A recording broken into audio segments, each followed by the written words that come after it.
Bonjour, je suis Thomas Buffin-Bélanger, professeur en hydrogéomorphologie à l'Université du Québec à Rimouski. Je faisais partie du comité de coordination du projet d'acquisition de connaissances sur les eaux souterraines dans le nord-est du Bas-Saint-Laurent avec Gwenaël Chailloux, titulaire de la chaire en géochimie des hydrogéosystèmes côtiers de l'Université du Québec à Rimouski aussi.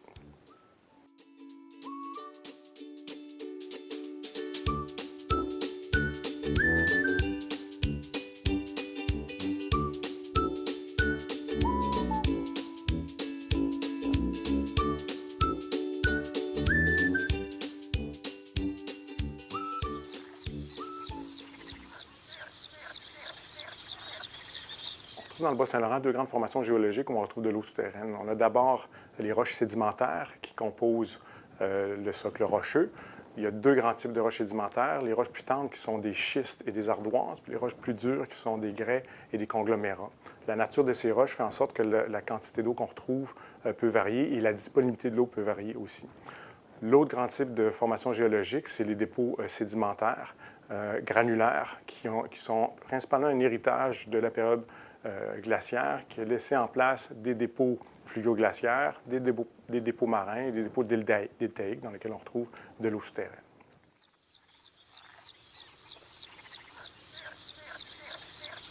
L'eau souterraine dans le Bas-Saint-Laurent vient principalement d'une recharge faite par des précipitations liquides et solides. Et l'écoulement régional se fait en suivant la topographie principalement, donc des hautes terres vers le fleuve Saint-Laurent. Par contre, les bassins versants, à cause de la topographie prononcée, orientent localement les écoulements préférentiels. Donc, l'eau souterraine alimente les niveaux de base dans les rivières et la décharge se fait dans le Saint-Laurent. On retrouve quatre principaux bassins versants, donc la rivière Trois-Pistoles, Rimouski, Métis et Matane. Et ce sont ces rivières-là qui acheminent une grande partie de l'eau souterraine vers le fleuve Saint-Laurent par le biais d'un niveau de base.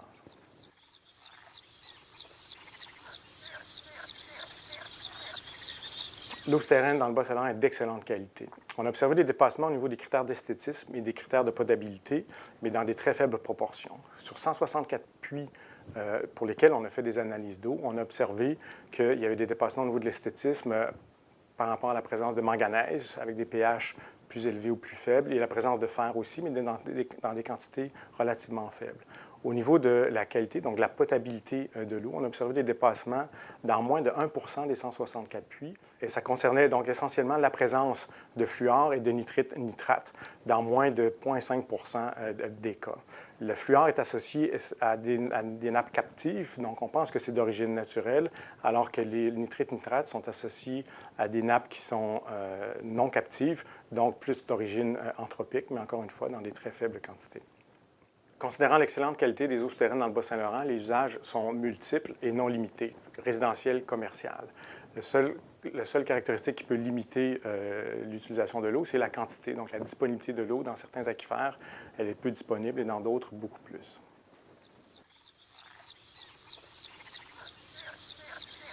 Au niveau de l'exploitation de l'eau souterraine, dans le Bas-Saint-Laurent, c'est très variable selon les municipalités. On observe que dans certaines municipalités, 38 de l'eau consommée est de l'eau provenant de l'eau souterraine, alors que d'autres, c'est jusqu'à 100 de l'eau souterraine qui est consommée.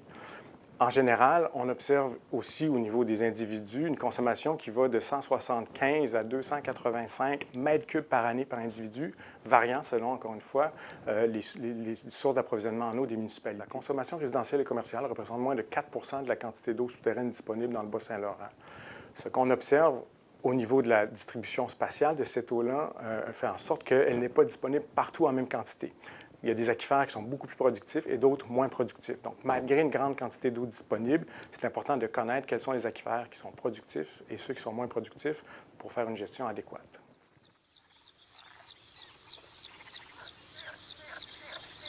Au niveau de la vulnérabilité des eaux souterraines dans le Bas-Saint-Laurent, les études qu'on a faites concernent à la fois les aquifères rocheux et à la fois les aquifères granulaires.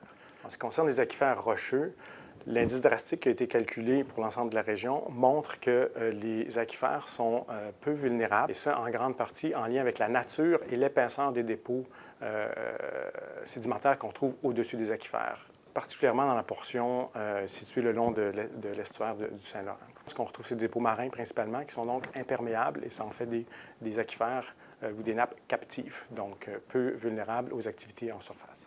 Au niveau des aquifères granulaires, c'était difficile d'établir un indice drastique de vulnérabilité sur l'ensemble des aquifères granulaires. On s'est donc concentré sur le principal aquifère granulaire de la région, qui est la plaine alluviale de la rivière Matane. On a montré que dans la vallée de la rivière Matane, l'aquifère est relativement vulnérable, avec des indices aussi entre 160 et 180, donc vulnérable à cause de la proximité de la nappe phréatique, des eaux souterraines, donc près de la surface.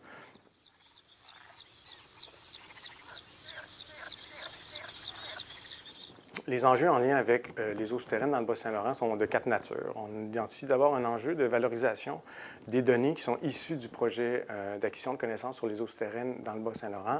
Il y a beaucoup de données qui ont été générées, des cartes, et il y a un enjeu de valorisation de ces données. Et dans ce sens-là, tous les efforts de transfert de connaissances sont les bienvenus pour la valorisation de ces données. La deuxième nature des enjeux provient de la quantité.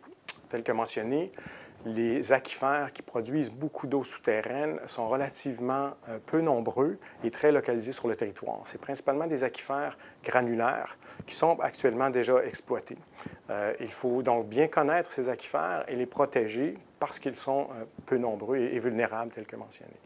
Le troisième enjeu est de nature plus qualitatif. Les données PACES ont permis d'avoir des données de base sur l'ensemble de la région.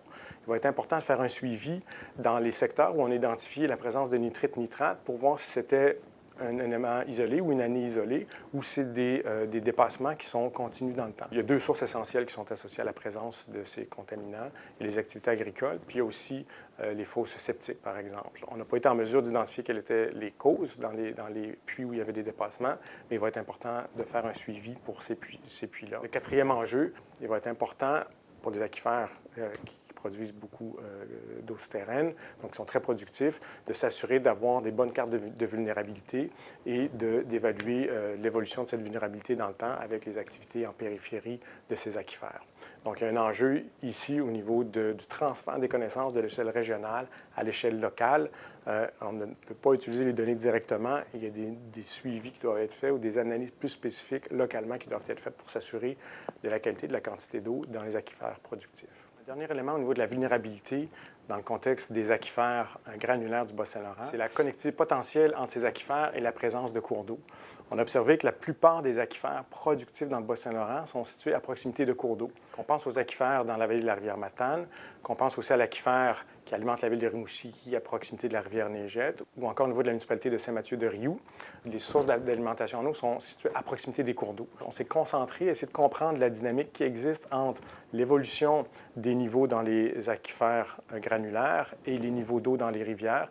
Et on montre dans certains cas qu'il y a une connectivité physique qui est présente. Quand le niveau d'eau de la rivière augmente, le niveau d'eau dans l'aquifère augmente aussi. C'est donc des considérations qu'il faut avoir dans la gestion des aquifères granulaires. Cette idée de connectivité, il faut faire un suivi pour s'assurer de bien comprendre le niveau de connectivité qu'on retrouve.